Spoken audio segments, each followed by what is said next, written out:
Com mais uma edição do Grande Debate. Indústrias siderúrgicas brasileiras querem que o governo federal imponha uma tarifa de 25% sobre o aço chinês. Essa apuração é do analista Pedro Duran.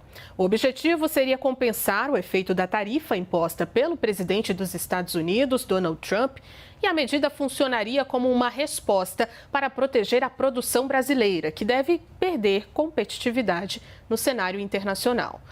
Os industriais brasileiros afirmam que a China passou a exportar o aço por valores extremamente baixos, o que em alguns casos acabou deixando o produto com valor inferior ao preço de custo brasileiro.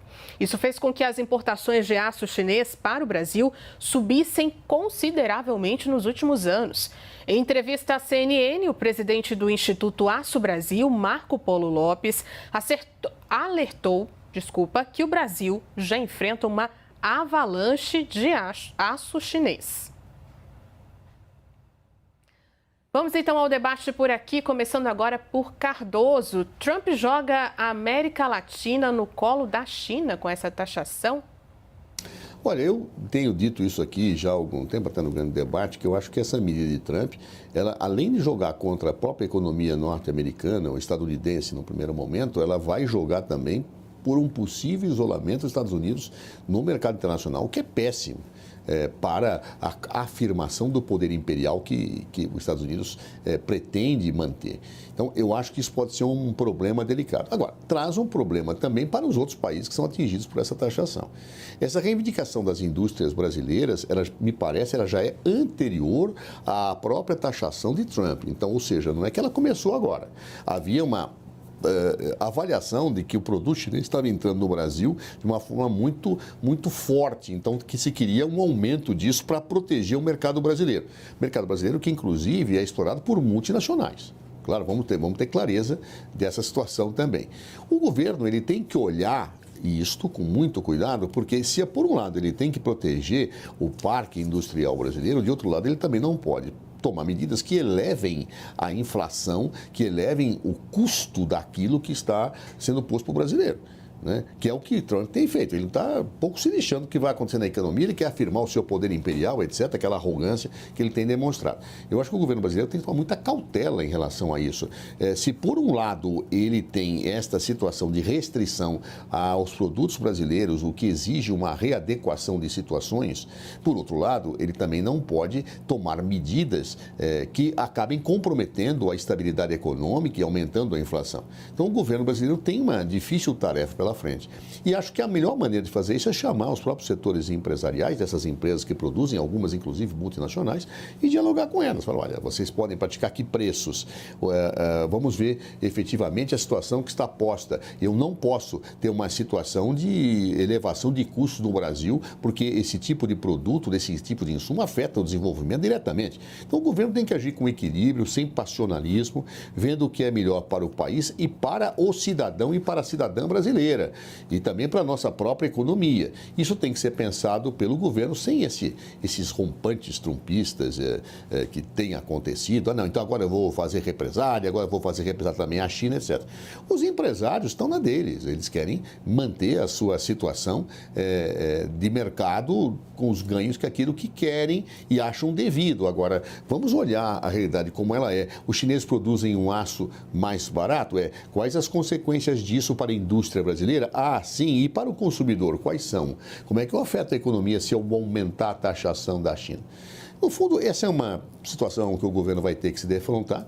Agora, do ponto de vista da macropolítica, eu tenho a percepção, não tenho credenciamento para afirmar isso, até porque não fiz curso de futurologia, que a possibilidade de que Trump está dando um grande tiro no pé dos Estados Unidos nisso tudo, do ponto de vista interno e externo, é grande.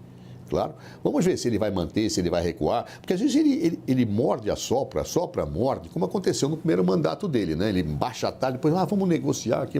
Pode ser que seja isso. Agora, se ele mantiver uma posição de intransigência empoderada, como parece ele pode estar tomando, eu acredito que ele vai estar dando um tiro no pé do seu próprio povo e dos seus próprios desígnios imperiais que ele tanto cultiva. Coppola é um morde-a-sopra e Trump joga a América Latina no colo da China? Olha, no caso do aço, com certeza não. Até porque a China é acusada aqui, entre aspas, né, de praticar preços fora do mercado, especialmente depois que, enfim, o seu consumo interno arrefeceu. Então, é muito curioso observar que o setor aqui no Brasil pleiteia a mesma coisa que o setor americano pleiteia por lá, inclusive com a mesma taxação. Então, qual que é o argumento dos Estados Unidos? Olha, a nossa indústria do aço aqui, a nossa indústria do alumínio, ela está sendo muito prejudicada, é impossível competir com os preços porque eles são subsidiados em determinado governo, não seguem regulação trabalhista adequada em outro, por isso vamos tarifar para proteger a indústria nacional. E o que alegam os brasileiros agora? A mesmíssima, agora não, né? Como bem colocou o Eduardo, isso daí já é um pleito mais antigo. A mesma coisa, fala assim, olha, governo, a gente precisa taxar para proteger a nossa indústria nacional. Por quê? Perderam a vantagem competitiva em relação aos Estados Unidos. Então, no final das contas, a gente percebe que é todo mundo correndo atrás do seu. Esse é um ponto muito importante. Eu estava vendo aqui a manifestação do responsável chinês, né, da Câmara de Indústria Brasil-China. Ele fez um diagnóstico interessante. Ele disse o seguinte: taxar o aço chinês só prejudicaria os brasileiros, porque aumentaria o valor dos produtos feitos à base de aço no Brasil e pressionaria a inflação. No curto prazo, isso é verdade. Isso é um tempo, né? A tarifa dá um tempo para a indústria se adaptar, ganhar mercado, explorar novas tecnologias, mas pode, no final das contas, simplesmente elevar os preços. O aço da China está barato no mundo, não por causa dos subsídios, que já terminaram faz tempo, mas por causa da tecnologia e do custo operacional. A culpa não é da China, a culpa é do custo Brasil. Isso aqui eu achei muito interessante. A indústria brasileira é eficiente até chegar na porteira, onde enfrenta a cascata de impostos, a falta de logística eficiente, entre outros problemas que alimentam o custo Brasil, fecha aspas, para a autoridade chinesa.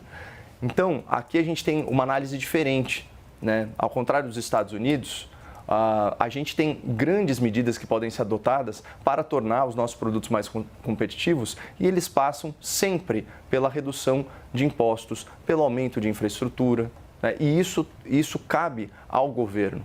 Mas, infelizmente, não é a visão do governo de turno. Só para deixar registrado também uma última informação, Juliana, seguinte: nos Estados Unidos, no primeiro mandato do governo Trump, ele divulgou um dado, né, na verdade, né, a sua equipe, que da última vez que ele impôs esse tarifaço, foram gerados aí de indústria relacionada ao aço 120 mil empregos diretos. E na era Trump, pré-pandemia, né, você teve os maiores índices de emprego e os menores índices de inflação. A economia passava por um momento muito próspero. Então, de repente, tem alguma lógica, não é simplesmente rompantes de um líder autoritário, mas uma coisa pensada e planejada, sempre óbvio, né, colocando em primeiro lugar os interesses do seu eleitorado americano. Acompanhar. Senhores, muito obrigada, viu, pela companhia. O grande debate termina por aqui. Agradeço a Caio Coppola.